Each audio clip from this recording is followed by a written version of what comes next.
Hi there, welcome to Bella's Vistas. Thanks for visiting. We decided the van needed an alignment and I took it into the shop. The fellow said you need some ball joints, so well, we figured we'd do that ourselves and save some money. So I took it out to a place where I work out in the country. Here you can see the inside of the driver's side tire is worn. These sleeves were pretty hard to move. The fellow at the alignment shop couldn't get them to move at all, so we took it out in the shop, oiled them up and tapped on them for a while, freed them up, got everything moving just fine. The bolts were a little bit tight and we had to use a chisel to loosen up the collar, but it wasn't that bad really. But of course this is not a big deal loosening this up. You can see the whole steering assembly is moving here at this point. Drive a chisel in there, spread it a little bit of tapping and pounding and pushing, and next thing you know everything's moving fine. Of course there's two sides to that, so I had to go over on the other side. Now you can see things are moving pretty nice. Got everything moving good. Wasn't much fun being under the van with all that water dripping down on me. I didn't enjoy that very much. You can see we got some nice safe jack stands under there. Here I am pressing out the one ball joint. I have to jack the van up pretty high, put the stands underneath. You want to be safe. That's a heavy van. Car is going to crush you if it comes down on you, but the van will do a real good job of it. We use a big heavy floor jack and then we lower it down onto the jack stands. There's the wheel spindle. You can see it. We've already removed the caliper and tied it up to the spring.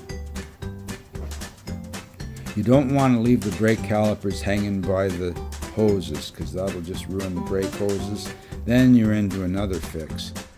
So here we are, I'm taking off the cotter pin out of the tie rod. Once we got the cotter pin out of the tie rod, then I can drop the linkage and we can start removing the whole spindle.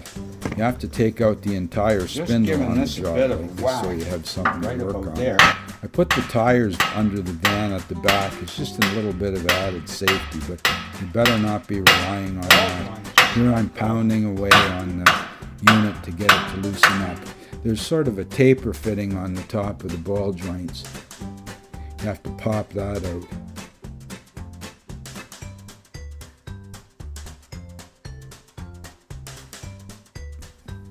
I had to use a press to remove the outer tie rod end.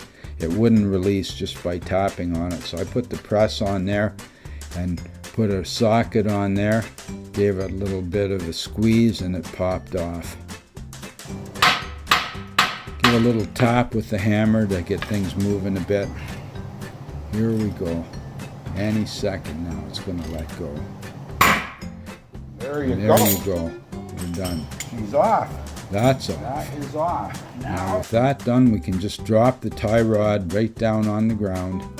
It's not going to hurt anything. And our spindle's free to move one way or the other. See, they're totally freed up. Now I have cotter pins to remove from the ball joints. It's dropping down now. Ball joints down. You want to not drop that on your leg. I did that once and it really hurts. You can see the upper ball joint there. Now I put it down on the ground and hook the press up to it. The brakes are good there. I had those done in California. So I sprayed some PB Blaster on there and I'm giving a little tap with the hammer there just to show it that we're serious about having it come out. This helps to loosen it up. Sometimes hammer will get things moving when the press won't. So now I'm going to put the ball joint press on there. It's a complicated little bit of a thing. There's a sleeve that goes over the ball joint so it's got a place to go. The receiver you call that. Then you put the big clamp on it and use the impact gun to pop them out. So here we go. Put this on here. Put this in through there. This threaded rod has really fine threads on it. That increases the pressure. So you're using a screw and the impact gun to press out the ball joint. There's tremendous pressure on there. You can see the size of that clamp. It's really strong. And it has to be too when you're using the impact gun on it. Put the gun on now, big snap-on gun. Start cranking on that. You can see the shaft is slowly turning. Turning. Got a little worried and I wanted to check and make sure it was working right. And it is. I might as well have just forced it through, but I thought, what the heck, let's just be better safe than sorry. So with the speed of 500%, it goes a lot quicker than it does when you're really doing it. And there's the ball joints out. Now we got the next one to take out. Put the press on it, put that over it, put this on, get the assembly all together, and out it goes. Watch, there it popped, eh? It was a little more secure the second time. There's the new ball joint going in. Press it in.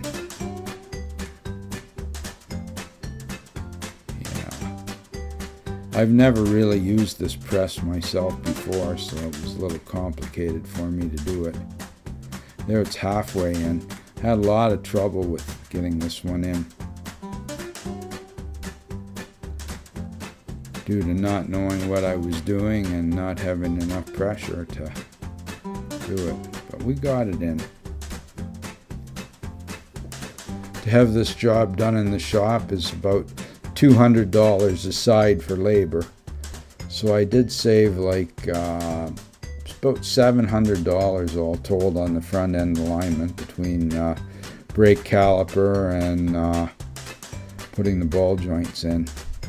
You still have to take it into the shop for an alignment because there's no way you can just jury rig it and get it to work properly. Now the press is going to press the joint right into the sleeve there.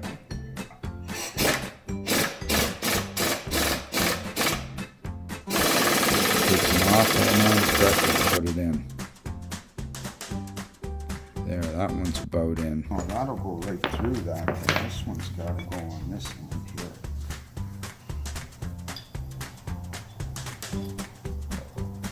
That's got to go there like that.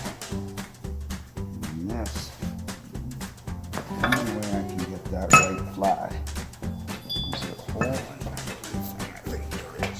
There's a lot of work and it's a bit tricky, and the trouble with working on the ground like this is you just get so dirty. I mean, it's a real messy job, but if you want to save money, that's what you have to do.